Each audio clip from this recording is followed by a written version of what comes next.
सोचिए ज़रा कितना अच्छा होगा अगर गाड़ियाँ अपने आप ही खुद चलें, जिससे ड्राइवर का खर्चा भी बच जाएगा और आप अपने डेस्टिनेशन पर सुरक्षित पहुंच जाएंगे, वो भी बिना किसी एक्सीडेंट की पॉसिबिलिटी के। और पूरी सिटी का ट्रैफिक ऑटोमेटिक कंट्रोल होने लगे।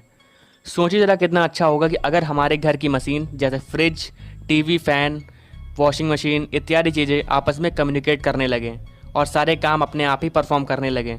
इससे आपका समय भी बच जाएगा और मेहनत भी।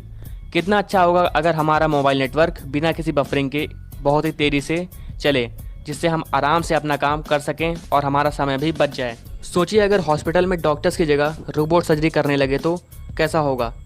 कितनी आसान हो जाएगी ना हमारी लाइफ। पर सवाल उठता है कि क्या ऐसा पॉसिबल है? तो इसका आंसर है जी हाँ, ऐसा पॉसिबल है। और ऐसा एक टेक्नोलॉजी की हेल्प से पॉसिबल है जो कि है 5G, fifth generation of mobile communication. अब आप यही सोच रहे होंगे कि वाह, 5G तो हमारे लिए बहुत ही अच्छी टेक्नोलॉजी है जो हमारे जीवन में बहुत सारे क्रांतिकारी बदलाव लाएगी। तो अब मैं आपको यहाँ सावधान करना चाहूँगा, क्योंकि जैसा आपको 5G के बारे में दिखाया जा रहा है उसकी सच्चाई कुछ और ही है। आज मैं इस वीडियो में कुछ ऐसे एविडेंस आपके सामने प्रेजेंट करूँगा जो शायद ही किसी ने अभी तक प्रेजेंट किए हों। इस वीडियो के माध्यम से मैं 5G टेक्नोलॉजी से जुड़े कई बड़े खुलासे करूँगा और मैं आपको ये भी बताऊँगा कि कैसे ये बड़ी बड़ी टेलीकम्युनिकेशन कंपनीज़ और हमारे लीडर्स 5G के इलेक्ट्रोमैग्नेटिक रेडिएशन को सेफ बताते हैं, जबकि सच्चाई कुछ और है। ऐसी बहुत सी रिसर्च और स्टडीज़ हैं जो 5G से जुड़े बहुत से अनजान खतरों के बारे में खुलासा करती हैं। तो सब बताऊंगा इस वीडियो में। बस आपसे एक रिक्वेस्ट है कि प्लीज़ इस वीडियो को लास्ट तक देखिएगा ताकि सारी चीज़ें आपको अच्छे से समझ में आए। तो चलिए इस वीडियो को जल्दी से शुरू करते हैं।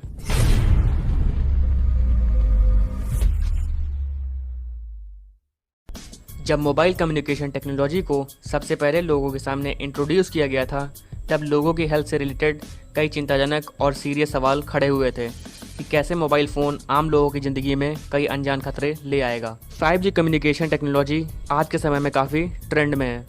5G कम्युनिकेशन में रेडियो वेव्स का यूज़ किया जाता है। 5G के फ़ायदों को आज के समय में बहुत ही ज़्यादा बढ़ा चढ़ाकर एडवर्टाइज़ किया जा रहा है और रही है। इसका सबसे बड़ा प्रूफ हमारे इतिहास में मिलता है कि इलेक्ट्रोमैग्नेटिक फ्रिक्वेंसी रेडिएशन ह्यूमंस के लिए कितना खतरनाक हो सकता है। साल 1950 से 1979 के बीच में अमेरिका और रसिया के बीच में कोल्ड वॉर के दौरान रसिया ने यूएस एम्बेसी पर नॉन आयोनाइजिंग माइक्रोवेव रेडिएशन की बमबारी कर दी, और वो भी एक हफ्ते में 40 घंटों के लिए। जिस फ्रिक्वेंसी को यूएस एम्बेसी में यूज़ किया गया था उसकी इंटेंसिटी 2.5 गीगाहर्ट्ज़ से 4 गीगाहर्ट्ज़ की थी, और इसके रिजल्ट आज के समय में किए गए रिसर्च में और भी ज़्यादा डिटेल्ड हैं। मॉस्को सिग्नल की कई पॉपुलर रिपोर्ट्स के अनुसार जितने भी लोग उस समय यूएस एम्बेसी में काम कर रहे थे उन सब ने बहुत से सीरियस हेल्थ इश्यूज़ को एक्सपीरियंस किया, जैसे कि depression, irritability, difficulty in concentrating, memory loss, year problems, muscular problems और कई दूसरी प्रॉब्लम्स भी शामिल थी। डॉक्टर पॉल डर्ट MD, जिन्होंने 5G के हेल्थ इश्यूज़ पर भी डिटेल स्टडी की है, उनके अनुसार जिस 5G रेडिएशन को हम अपनी लाइफ में वेलकम करने जा रहे हैं उसकी इंटेंसिटी भी 2.5 गीगाहर्ट्ज़ से 4 गीगाहर्ट्ज़ की रेंज में है। मतलब ठीक उतनी ही इंटेंसिटी से यूएस एम्बेसी में रशियन के द्वारा बॉम्बार्डिंग भी की गई थी। जब अमेरिका की खुफिया एजेंसी CIA को इस बात का पता लगाने के लिए इंचार्ज किया गया कि क्या सच में यूएस एम्बेसी में काम कर रहे स्टाफ मेंबर्स नर्वस सिस्टम में कुछ चेंजेस हुए थे, तो इसके रिजल्ट काफ़ी डराने वाले निकले। CIA के अनुसार रशियंस ने अमेरिका एम्बेसी के स्टाफ मेंबर्स के बिहेवियर और मानसिक व्यवस्था को प्रभावित करने का प्रयास कर रहे थे और लो लेवल रेडिएशन का यूज़ करके उनके माइंड को भी कंट्रोल करने की कोशिश कर रहे थे। 3 अमेरिकन एम्बेसडर जो कि मॉस्को में काम करते थे उनकी कैंसर से मौत हो गई, जिसमें 2 एम्बेसडर लोएवन थॉम्सन और चार्ल्स भॉलेन की मौत 1976 से पहले ही हो गई थी, और एक एम्बेसडर जिसका नाम वॉल्टर स्टॉलिसल था उसकी मौत 1986 में हो गई।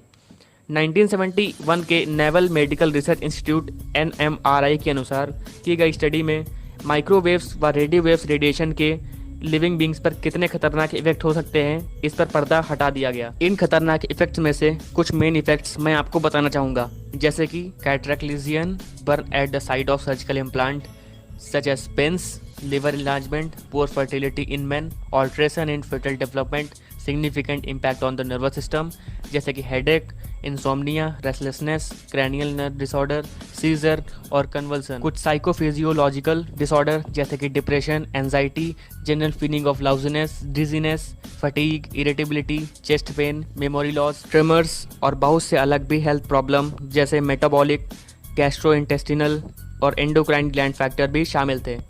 एम्बेसी में काम कर रहे लोगों में कार्सिनोजेनिक इफेक्ट भी पाए गए थे, जिनका खुलासा न्यूजीलैंड के एनवायरनमेंट स्पेशलिस्ट डॉक्टर नील चेरी ने अपनी रिपोर्ट में भी किया है। उनका कहना है कि एम्बेसी स्टाफ के लोगों में ब्रेन कैंसर, ल्यूकेमिया और रिप्रोडक्टिव हेल्थ कैंसर की पॉसिबिलिटी भी बहुत ज़्यादा बढ़ गई थी। दुख इस बात का है कि इतने सारे स्टडीज़, रिपोर्ट्स और रिसर्चेस होने के बावजूद भी आज तक ना ही रसिया ने और ना ही यूनाइटेड स्टेट्स ने इस बात को ऑफिशियली माना है कि माइक्रोवेव और रेडियोवेव इलेक्ट्रोमैग्नेटिक रेडिएशन के कारण यूएस एम्बेसी के स्टाफ मेंबर्स ने इतने खतरनाक हेल्थ इश्यूज़ को सामना किया था। और आज भी इतने सारे रिसर्च और स्टडीज़ जो कि रेडियो वेव टेक्नोलॉजी को, जैसे कि सेल टावर और फ़ोन को खतरनाक बताती हैं, उन पर किस तरीके से गवर्नमेंट और बिग टेलीकम्युनिकेशन कंपनीज़ के द्वारा पर्दा डाल दिया जाता है। और उन स्टडीज़ और रिसर्चेस को गलत साबित करने के लिए मीडिया व इंटरनेट पर हर तरफ इस बात का प्रचार कर दिया जाता है कि मोबाइल फ़ोन कम्युनिकेशन सेफ़ है और इन टेक्नोलॉजी में यूज़ होने वाला रेडिएशन में इतनी एनर्जी ही नहीं होती है जिससे लिविंग बींग्स को कोई खतरा हो। लेकिन अब आपको ये ज़रूर पता चल गया होगा कि सच्चाई कितनी खतरनाक है। तो अब एक सवाल ज़रूर उठता है कि क्या 5G इतना सुरक्षित है जिसको लोगों की रोज़ाना ज़िंदगी में शामिल किया जा सकता है। कुछ मैगज़ीन, न्यूज़ रिसोर्सेज और यूट्यूबर्स कहेंगे हाँ ये सेफ़ है, लेकिन रिसर्चेस और स्टडीज़ कहती है नहीं।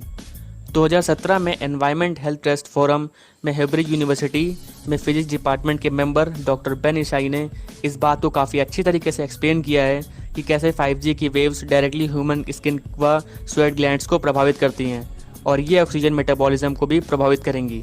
और आज हम सभी को 5G के बारे में डिटेल में जानना होगा और उससे जुड़े सीरियस हेल्थ प्रॉब्लम के बारे में सरकार और टेलीकम्युनिकेशन कंपनी से सवाल पूछना चाहिए कि अगर सारी रिसर्चेस और स्टडीज़ 5G को हार्मफुल प्रूव कर रही हैं तो कैसे इस टेक्नोलॉजी को सीधा जनता पर थोप सकते हैं, जबकि 5G अभी तक एक अनकंट्रोल्ड एक्सपेरिमेंट है जो कि ह्यूमन पॉपुलेशन को बुरी तरीके से प्रभावित भी कर सकता है।